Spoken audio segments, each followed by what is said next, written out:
নমস্কাৰ সকলোকে। ভাৰতত খুব অলপ দিনৰ পৰা পপুলাৰ হৈছে ট্ৰেডিং এটা বেলেগ ফৰ্মেট অপশ্যন ট্ৰেডিং। অপশ্যন ট্ৰেডিংনো কি এই বিষয়ে আজি জানোচোন আহক ভিডিঅ'টোৰ যোগেদি। ধৰা হ'ল এজন ব্যক্তিৰ হাতত 1 কুইণ্টেল আম আছে। তেওঁ জুলাই 1 তাৰিখে বজাৰলৈ আনিছে 1 কুইণ্টেল আম বিকিবৰ বাবে 1000 টকাত। যিহেতু অপশ্যন ট্ৰেডিঙত উইকলি এক্সপায়াৰী মন্থলি এক্সপায়াৰী থাকে, সেইবাবে ডেটটো ইম্পৰ্টেণ্ট হয়।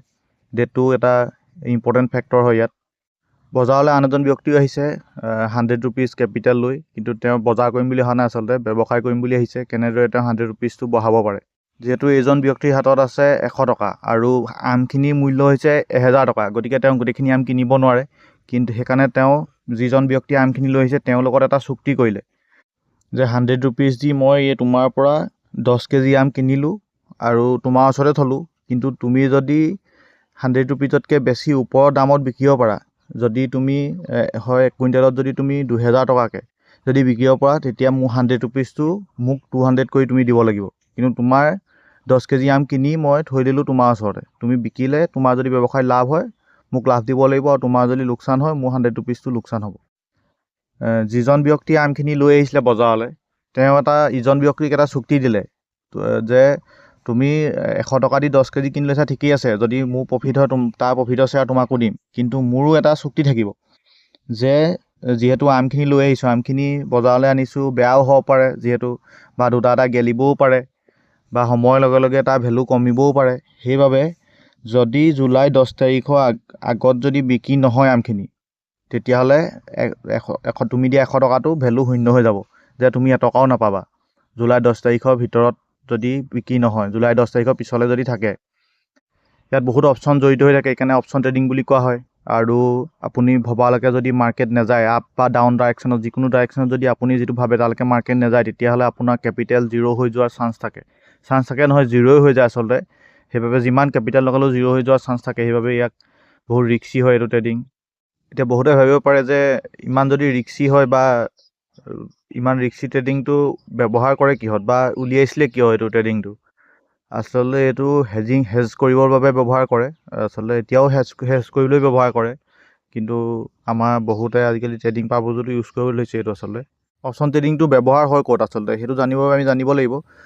যেনেকৈ আমি ইণ্টাৰডেত চেলিং কৰোঁ, মানে ডাউন ডাইৰেকশ্যনত ট্ৰেড লওঁ যিকোনো ষ্টকত, কিন্তু যিবিলাক বেংক বা মিউচুৱেল ফাণ্ড আছে তেওঁলোকে ইনভেষ্ট কৰে। তেওঁলোকে ইনভেষ্টিংটো আচলতে ডাউন ডাইৰেকশ্যনত ল'ব নোৱাৰে। ইনভেষ্টিং সদায় আপ ডাইৰেকশ্যনতে হ'ব। আপ ডাইৰেকশ্যনতে আচলতে ইনভেষ্ট কৰিব লাগে, ডাউন ডাইৰেকশ্যনত ইনভেষ্ট নহয় আচলতে। যিটো ইণ্টাৰডে কৰিব পৰা যায় কিছু ক্ষেত্ৰত, তাকো কম পৰিমাণে, মানে কম এমাউণ্ট লৈহে ইণ্টাৰডে কৰিব পাৰি। যিটো লাৰ্জ স্কেল, যিহেতু মিউচুৱেল ফাণ্ড বা বেংক সেইবিলাকে 1000 কোটি 2000 কোটি তেনেকৈ ইনভেষ্ট কৰে মাৰ্কেটত। ধৰা হ'ল আজি এটা যিকোনো ইনষ্টিটিউশ্যনে, মিউচুৱেল ফাণ্ড বা যিকোনো বেংকে মানে ইনভেষ্ট কৰিলে মাৰ্কেটত 5000 কোটি ইনভেষ্ট কৰিলে, কিন্তু যদি এটা মাৰ্কেটত বা যুদ্ধ বিগ্ৰহ হ'ল বা কিবা হ'ল, এটা মুভ আহি গ'ল, ডাউন ট্ৰেণ্ডত এটা ডাঙৰ মুভ আহি গ'ল, যুদ্ধ হ'ল বা কিবা হ'ল, তেতিয়া তেওঁ 5000 কোটি যিটো মাৰ্কেটত লগাইছিলে সেইটোতো তেওঁ গোটেই লোকচান হৈ যাব। সেইবাবে কি কৰিলে, অপশ্যন ট্ৰেডিঙত যিটো পুট অপশ্যন থাকে, তেওঁলোকে এটা পুট 5000 কোটি ইনভেষ্ট কৰিলে, তাৰে 1% বা 2% এটা ডাউন ডাইৰেকশ্যনত অপশ্যনত তেওঁলোকে বাই কৰি থৈ দিলে, যাতে তেওঁলোকে যদি শ্বাৰ্প মুভ আহে ডাউন ডাইৰেকশ্যনত, তেতিয়া তেওঁলোকৰ সেই যিটো পুট অপশ্যন বাই কৰিছিলে সেইটোৱে তেওঁলোকৰ যাতে লছটো অলপ হ'লেও ৰিকভাৰ দিব পাৰে। আচলতে সেইটো পাৰপজতহে, সেইটোকে হেজিং বুলি কোৱা হয়, আৰু সেইটো পাৰপজতে আচলতে অপশ্যন ট্ৰেডিংটো উলিয়াইছিলে প্ৰথম অৱস্থাত। এতিয়া কথাটো আহিলে যে অপশ্যন ট্ৰেডিঙৰ বিষয়ে আমি গম পালোঁ কি বস্তুটো, বা অপশ্যন ট্ৰেডিং কিয় উলিয়াইছিলে। এতিয়া আমি জানিব লাগে যে অপশ্যন ট্ৰেডিং কৰে কেনেকৈ। এই বিষয়ে জানিবলৈ প্ৰথমে আমি জানিব লাগিব অপশ্যন চেইন। অপশ্যন চেইন কি হয়? অপশ্যন চেইন বহুতৰ থাকিব পাৰে, আপোনাৰ ফিউচাৰৰ থাকিব পাৰে আৰু আপোনাৰ ষ্টকৰো থাকিব পাৰে অপশ্যন। এতিয়া মই বেছিকৈ পপুলাৰটো হৈছে আমাৰ ভাৰতত, এতিয়া বৰ্তমান সময়ত বেছিকৈ পপুলাৰটো হৈছে নিফটি 50। আমি জানো এই নিফটিৰ যিটো অপশ্যন চেইন আপোনালোকে স্ক্ৰীণত দেখিব, এতিয়া যিটো উলিয়াই থৈছোঁ এখন নিফটিৰ অপশ্যন চেইনডালৰ মাজত যিটো দেখিছে আপোনালোকে, সেইটো হৈছে ষ্ট্ৰাইক প্ৰাইচ। নিফটি যিমানত চলি আছে, বোলে 24000 চলিছে, 25000 26000, সেইটো হৈছে ষ্ট্ৰাইক প্ৰাইচ, সেইটো চেঞ্জ নহয়। ছাইডত যিটো দেখিছে আপোনাৰ, লেফ্ট ছাইডে যিখিনি দেখিছে সেইখিনি কল অপশ্যন, আৰু ৰাইটত যিখিনি দেখিছে সেইখিনি হৈছে পুট অপশ্যন। চেইনডালতে শিকিবলগীয়া বহুত কথা থাকে, আৰু সেইখিনি শিকাই থাকিবলৈ গ'লে ভিডিঅ'টো 1 ঘণ্টাৰ ওপৰত হ'বগৈ। এনেই আপোনালোকক শ্বৰ্টকৈ মই বুজাবলৈ চেষ্টা কৰিছোঁ। আপোনালোকে ভাবিছে যে এতিয়া নিফটি য'ত চলি আছে তাতকৈ ওপৰলৈ যাব পাৰে, তেতিয়া আপোনালোকে নিফটি কল অপশ্যন যিটো লেফ্ট ছাইডে আছে তাৰ যিকোনো এটা ষ্ট্ৰাইক প্ৰাইচ বাই কৰিব লাগিব। আৰু আপোনালোকে যদি ভাবিছে যে নিফটি এডোখৰ তললৈ যাব বিচাৰে তেতিয়া আপোনালোকে ৰাইট ছাইডে যিখিনি দেখিছে পুট অপশ্যন তাৰে পৰা যিকোনো এটা ষ্ট্ৰাইক প্ৰাইচ বাই কৰিব লাগিব। আৰু যদি স্ক্ৰীনত দেখিছে 26 June expiry Nifty option chain এডাল আপোনালোকে দেখিছে দিনটোত 15 মিনিটৰ কেণ্ডেলত মই নিফটি দেখাইছোঁ। নিফটি 50 কেনেদৰে মুভ দিলে, প্ৰথমে ডাউন ছাইডে গ'ল, ডাউন ছাইডে গৈ আপ ছাইডে পূৰা 200 পইণ্ট মুভ দিছে। যিহেতু আজি দিনটোত নিফটি দেখিছে আপোনালোকে 200 পইণ্ট আপ ছাইডে মুভ দিলে, ডাউন ছাইডে আহিলৈ।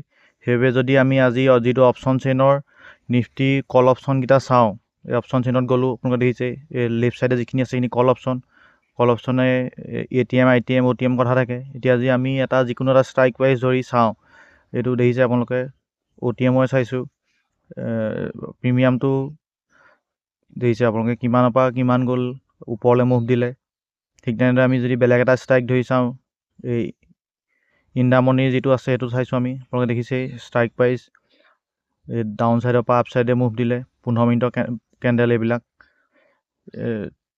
যিহেতু ওপৰলৈ গ'ল কাৰণে কল ছাইডে ওপৰলৈ গ'ল। আৰু এতিয়া আমি পুট অপশ্যন যদি চাওঁ, মানে তললৈ যদি গ'লহেঁতেন মাৰ্কেট তেতিয়া এইখিনি বাঢ়িলেহেঁতেন, কিন্তু যিহেতু ওপৰলৈ গ'ল ইয়াৰ প্ৰিমিয়ামবোৰ কমি আহিছে, ডাউনলৈ দেখিছে পুট অপশ্যনৰ প্ৰিমিয়ামবোৰ। আৰু ঠিক ৰাইট ছাইডৰখিনি আমি চাইছোঁ, যিহেতু পুট অপশ্যন চাইছোঁ, দেখিছে ইয়াৰ আপ ছাইডে গৈ আকৌ ডাউন ছাইডে আহিলে, প্ৰিমিয়ামবিলাক আকৌ কমি যায়।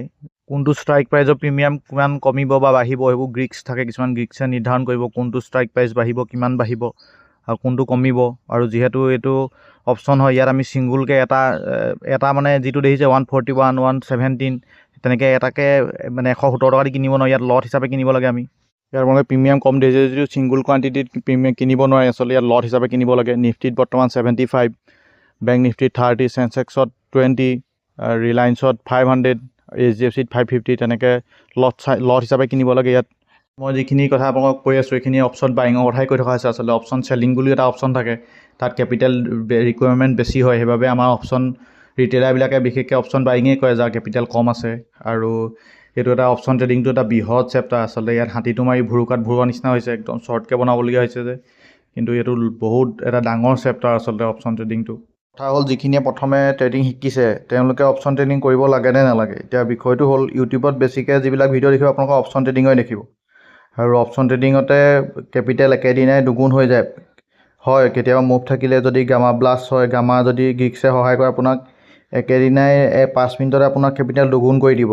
কিন্তু সেইটো কৰিবলৈ হ'লে সেইটো আপুনি ভালকৈ জানিব লাগিব, আপোনাৰ এক্সপাৰ্ট আপুনি হ'বগৈ লাগিব। বিশেষকৈ আপুনি মানে ইয়াত মিনিটত আপুনি ট্ৰেড কৰিব পাৰিব লাগিব, মিনিটত আপুনি এণ্ট্ৰি এক্সিট কৰিব পাৰিব লাগিব, তেতিয়াহে আপুনি ছাকচেছ হ'ব পাৰিব। আৰু যিহেতু এটা থিতা ডিকে বুলি এটা বস্তু থাকে, থিতা বুলি এটা গ্ৰীক্স আছে, সি গোটেই আমাৰ কেপিটেলটো টাইমৰ লগে লগে মানে সেইটো ডিকে হয়, টাইমৰ লগে লগে কমি কমি গৈ থাকে, যিটো অপশ্যন চেলিঙৰ কাৰণে সুবিধা হয়, বাইঙৰ কাৰণে একদম মাৰাত্মক হয়। যিসকলে ট্ৰেডিং শিকিছে মোৰ মতে বা মই ভাবোঁ যে প্ৰথমে তেওঁলোকে 2 বছৰ বা 3 বছৰ যিটো ইকুইটি ট্ৰেডিং তাতে মন ফ'কাছ কৰিব লাগে, কাৰণ ইয়াত আমাৰ কেপিটেলটো ৱাইপ আউট মানে জিৰ' হোৱাৰ চান্স খুব কম থাকে। ইকুইটিত কেপিটেল আপোনাৰ একেদিনাই জিৰ' নহ'বও পাৰে, কিন্তু যদি এক্সপায়াৰী দিনা আপুনি অপশ্যনত ট্ৰেড কৰে জিৰ' হোৱাৰ চান্স বেছি থাকে, আৰু অপশ্যনত হায়েষ্ট লছ হয়।